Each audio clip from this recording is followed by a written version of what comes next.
Здрасте, давненько не виделись. Ролики выходят все реже, потому что основную их часть я ранее делал на работе, а теперь, представляете, на работе меня заставляют работать. Где ж такое видано? Сегодня по многочисленным просьбам начнем разбирать фиольных коней, и первых на очереди две штуки я решил взять сипахов и гитайров. Не будем тянуть, вы на канале Лорда Говарда, поехали. Сипахи, конница поддержки с дробящим уроном. Не самый популярный отряд по понятным причинам, однако большая доля отсутствия его в широком использовании, неясности в самом смысле отряда, что я и попробую сегодня исправить. Начнем со снов. Несмотря на то, что визуал сипаха выглядит внушительно бронированным, сами по себе они не настолько живучи. И дело совсем не в их средних показателях защиты и здоровья, хотя они тоже роляют, а вот в контрпиках и самой механике отряда. Во-первых, это чуть ли не самая медленная конница в игре, имея 7,6 единиц скорости. Проблема у них ровно та же, что и у хорчинов. Сильная привязанность к построениям, что и делает их медленнее тех же натисковых собратьев с копьями, имеющих такие же статы. Шлифует этот аспект и супер медленная скорость поворота, от чего отряд управляется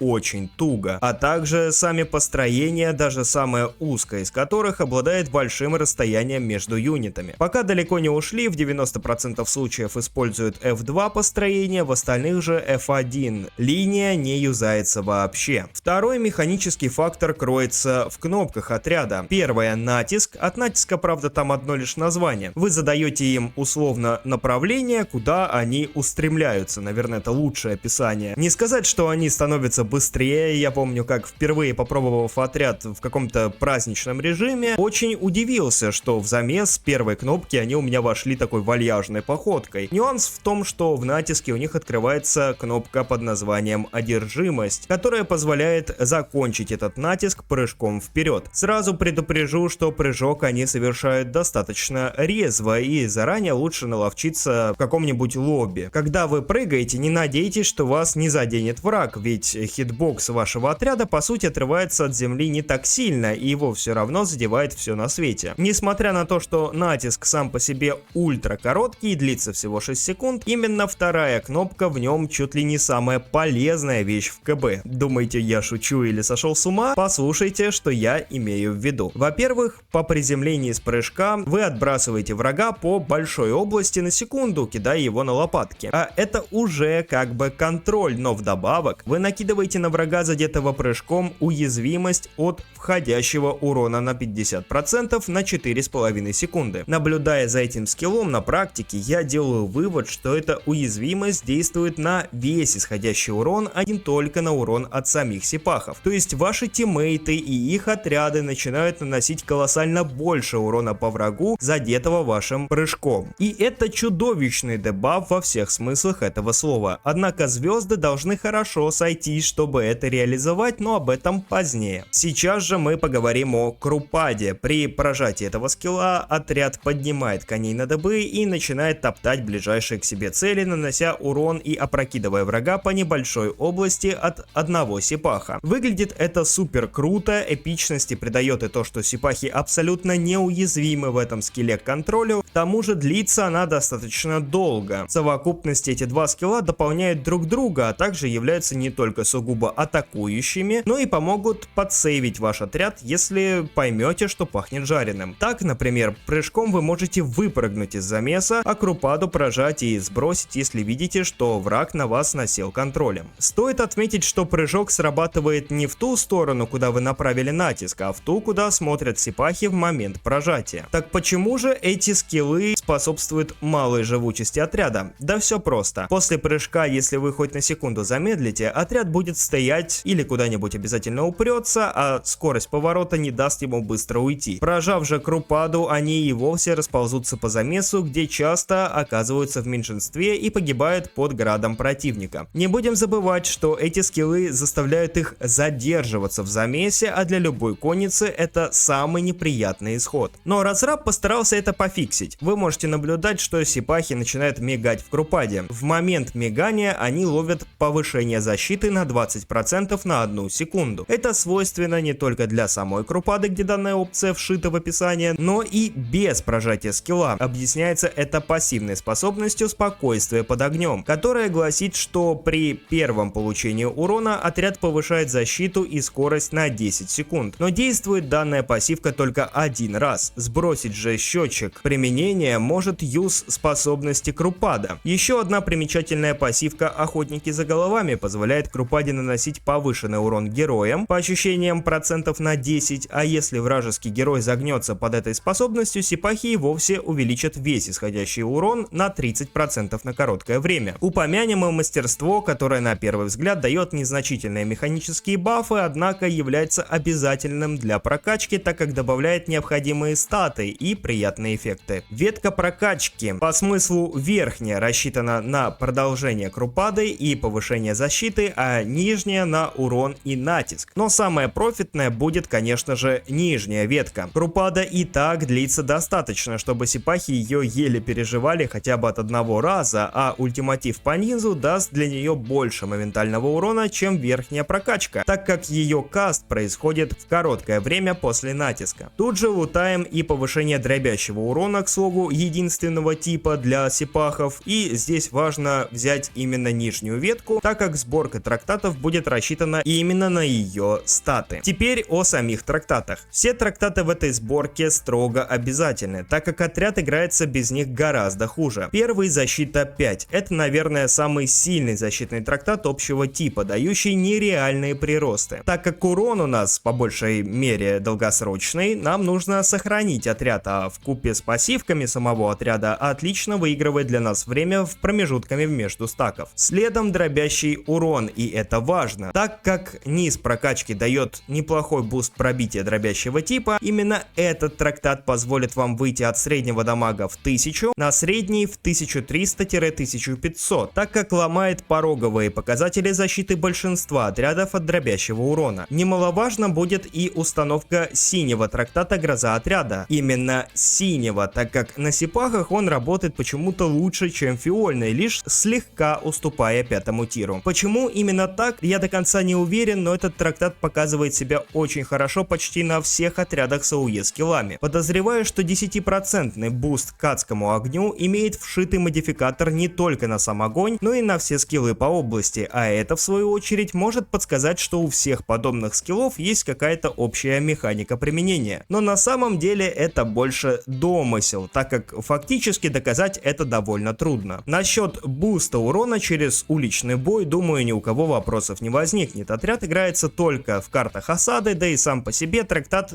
частый гость во многих отрядах. Ну и напоследок 369, наверное, самый необязательный из всех. Здесь он берется больше для доп урона и отхила, так как неуязвимость нужна разве что после применения Крупады, так как в самой Крупаде необходимости в этом нет. Сами по себе стаки проходят очень медленно, так как работают от автоатак, которую под Крупадой сипахи делают один раз в 2 секунды. Поэтому вместо него можете рассмотреть либо их родной на снижение КД натиска, либо убийцу героев. У вас может возникнуть логичный вопрос, почему же мы не ставим здесь Devastation? Отвечу, он не работает. Ну, то есть работает, но только одна его часть, а именно замедление на 10%. Снижение защиты не стакается с дебафом по врагу от натиска, а опрокидывание и так наносится Крупадой. 10% замедление в слот под трактат не настолько сильно, насколько тот же 369 или снижение КД чарджа. Ну что ж, перейдем к геймплею, и думаю, что разжевывать здесь не придется, и вы и так все поняли. Подходим к замесу, жмякаем натиск и почти сразу даем прыжок во врага, после чего начинаем топтаться Крупадой. Самое сложное в этом — это, наверное, попасть прыжком и правильно рассчитать силы союзников и врагов. А именно, не влетайте в замес, если вас кратно меньше противника. Вы конница поддержки, и ваша задача поддержать уже идущий замес, где есть кому конкурировать. Также не влетаем в антикаву, не пытаемся ее перепрыгивать, только если в исключительных случаях куда-нибудь в спину. И то при поддержке героям все равно готовьтесь потерять пол отряда. И бойтесь лучников. Вы слишком медленны, и даже попади вы в них, вы окажетесь, может, и победителем, но этому вы не обрадуетесь точно, поверьте. Сипахи отлично показывают себя против бронированных юнитов пехоты и коробок, да и в принципе пехоты, и не используются как самостоятельный отряд. Очень любят городские сражения, не любят узкие проходы или открытую большую местность. На вопрос, играется ли эта конница сейчас, отвечу да, но много от нее не ждите. В баталиях спартанцы на спартанцев она сильно повышает шансы на победу вашего блока, топа, но слишком сложна и привередлива как конница, да и в мету ее не запишешь. Гитайры. На данный момент одна из самых конкурентоспособных конниц в игре. Несмотря на то, что отряд уже давненько держится в мете, мало кто понимает абсолютно все аспекты этого отряда. Вы могли видеть их постоянно на моих футажах, в роликах, и поверьте, я много чего с ними перепробовал, о чем и поделюсь сегодня с вами. Но начнем мы неизменно со статов. Если вы давненько смотрите мои видео и комментарии к характеристикам, то должны понять, насколько они у них никчемные для фиольной конницы. Даже у некоторых зеленых отрядов дела с ними обстоят лучше. Самый высокий плюс гитайров, несомненно, их пробитие, что позволяет разгуляться трактатами на урон. Но почему же при такой плохой статосхеме они вообще играбельны? А дело в том, что у них очень много зависимостей в процентах от скиллов и трактатов, и сейчас мы их разберем. Но начнем, пожалуй, с пассивки, чтобы вы не запутались. Клятвенный страж является той самой оранжевой областью вокруг героя, когда им используется отряд гитайров. Этот круг показывает расстояние в 30 метров, в котором гитайры должны находиться, чтобы получить плюс 10% к мувспиду, уменьшить получаемый по ним урон на 12% и каждую секунду хилить себе по 100 хп, что как бы уже знатно их бустит, но почему-то игроки упускают главную особенность этого свойства. Пока гитайры находятся в этой области, они наращивают и урон, и предыдущие бусты со временем. Максимальный прирост достигается через 15 секунд, что визуально также будет отражено. Без максимально стакнутой пассивы вы используете отряд на 20% его мощи, так как прирост урона и защиты и скорости достигается почти до 40% буста, а также при движении он стакается криво, поэтому взяв отряд, постойте 15 секунд на месте и дождитесь его максимального заряда, а после этого бегите по своим делам. Но чтобы отряд держал на себе этот баф, он не должен выходить за эту область более 2 секунд для каждого отдельного гитайра. Теперь о самих скиллах. Первый дает направленную атаку в ближайшего юнита противника. При этом всадник вашего отряда наносит сплэш урон по ходу движения к цели. Важно знать, что в этот момент наносится проникающий урон гитайрами с помощью копья, а также задетые враги ловят небольшой стаггер эффект. Штормовой удар же позволяет прыгнуть в ближайшую цель и нанести прицельный удар по противнику, воткнув копье. Также по проникающему типу, преимущественно в голову, с повышением шанса крит удара. После чего первый скилл, коим ранее был шквальный удар, заменяется на клинок Зефира до первого пополнения на опорном пункте. Клинок Зефира заменяет проникающий урон рубящим, превращая гитайров в конницу с мечами. При активации позволяет также прицельно нанести урон ближайшим целям. При проведении данной атаки гитайры будут пытаться сделать оборот, оканчивая его вашим героем, и далее будут следовать за ним, если оранжевая область их покинет. Стилистика игры будет сильно зависеть от прокачки. Прокачав верхнюю ветку, вы будете играть от первого скилла, крутя копьем. Ветка слегка бустит выживаемость и сократит время отката шквального удара, позволяя юзать его очень часто, по-моему, один раз в 7 секунд. Ваш геймплей будет заключаться в том, чтобы маневрировать врага и юзать почти всегда только первый скилл, проходя насквозь, катаясь туда-сюда во флангах. Подойдет для игроков, которые хорошо читают карту, могут предсказать движение противника, не зацикливаются на файте с одним отрядом, понимают, когда лучше выйти. В основном используется, чтобы уничтожать подкрепление врага к точке и вычищать бэклейн из лучников, то есть превращая геймплей в быстрый маневр: вошел, забрал, убежал. Второй скилл и последующий клинок Зефира будет применяться в данной ветке исключительно в случае, когда вас поймали, чтобы забрать за собой больше противников. Нижняя ветка будет преимущественно для геймплея, рассчитанного на бёрст урон и игры через плюсик. Здесь будет требоваться полный прокаст гитайров в каждую плотную цель. Даете первый скилл, когда гитайры проходят сквозь цель, прерываете его, нажав на X, командуя движение, и после этого у вас появится возможность юзнуть второй скилл. Если X вы не прожмете, около 6 секунд после активации первого скилла штормовой удар будет недоступен. И как только основная часть гитайров воткнулась в противника, снова жмете X, чтобы сбросить анимацию, и нажимаете единичку для того, чтобы они ударили клинками. То есть, кратко, это будет выглядеть как 1x, 2x1. Надеюсь, объяснил доступно. Конечно, в некоторые отряды ситуации необходимо влетать с двойки, но для ознакомления посвятил вас во всю цепочку прожатий. Как только отдали копья и заюзали мечи, бегите на плюсик, пополнять копья и подлечивать. заморачиваться. Следующий же нюанс будет уже ждать нас в трактатах. Естественно, ни по одной ветке не стоит рассматривать отряд без двух его родных трактатов. Порыв ветра, дающий большие приросты к скорости движения и урону, а также штурм. Трактат Штурм дает вам кнопку, которая кратно усиливает как гитайров, так и самого героя при прожатии на 18 секунд. А именно удваивает базовые эффекты пассивки Клятвенный Страж, что получается как 1,5 трактата Железный урон на пехоте в сравнении и позволяет не сбрасывать его, расширяя действие вашего оранжевого поля на всю карту. И это супер сильная активка, которую необходимо жать при входе в каждый файт или перед каждым прокастом. А что до самого героя, увеличивает вашу скорость передвижения на 8% и исходящий урон на 100 единиц. Что примечательно, действует этот эффект на героя при прожатии и без гитайров рядом, что позволяет вам, например, в начале боя при драках на стене усиливать себе статы, пытаясь кого-то догнать или уйти, или бустануть себе урон перед кастом ключевых способностей. Следующий по важности трактат будет Уличный бой, и именно он позволяет вам перебить стандартные сборки гитайров врага, так как в основном вместо него предпочитают урон героя, а это не так эффективно ввиду стоковых показателей пробития, которые не нуждаются в бусте. И так как имеет место быть два типа урона гитайров, конечно, втыкаем урон отряда, здесь от фиолетового тира желательно. Как и в случае с сипахами, 369 здесь нужен только для одной не всегда роляющей цели – неуязвимости. Отхил и резисты у гитайров достаточно хорошие с учетом всех их процентных бафов, пассивок и веток прокачки, и этот трактат ставится преимущественно для игры по нижней ветке, так как когда вы втыкаетесь копьями и достаете мечи, гитайры на этом моменте секунду стоят на месте и нередко застревают в противнике. Но удобство трактата 369 в том, что в основном он стакает неуяз как раз в моменте, когда вы достаете мечи, чем и может засейвить часть вашего отряда, но как и сказал ранее, это не так часто происходит, если вы все правильно делаете, и вместо него спокойно можете забустить проникающий урон и чувствовать себя комфортно. Дополнение по геймплею могу сказать, что гитайры это не чаржевая конница, оттого не любят замесы и больше рассчитана на фланговые стычки в ключевых и не ключевых позициях карты. Конечно, для игры по фану можно отнестись к ним, влетев не раздумывая с двойки и будь что будет, однако у отряда интересный потенциал, который можно совершенствовать, и он поистине раскрывается в руках ищущих нестандартные решения в обыденном бою. В построениях, как по мне, самое профитное, самое компактное, так как более удобно для введения отряда под собой в поле 30 метров. За себя же могу сказать, что гитайров использую по нижней ветке. Отыграв много боев на этом отряде, я прекрасно знаю, кого можно забрать только первым скиллом, а в кого уже следует впиваться, а кого и вовсе игнорировать и пробежать мимо. И если честно, это одна из немногих конниц, которая дает вам выбор без чудовищных откатов, за что и остается в сердечке у многих юзеров. Сейчас еще апнули налетчиков, и там как бы тоже есть свои нюансы, но это тема для следующих роликов. А так, как обычно, сотня лайков и новый видос по коням, а также еще простаивают видосы по пехоте на темы алибард,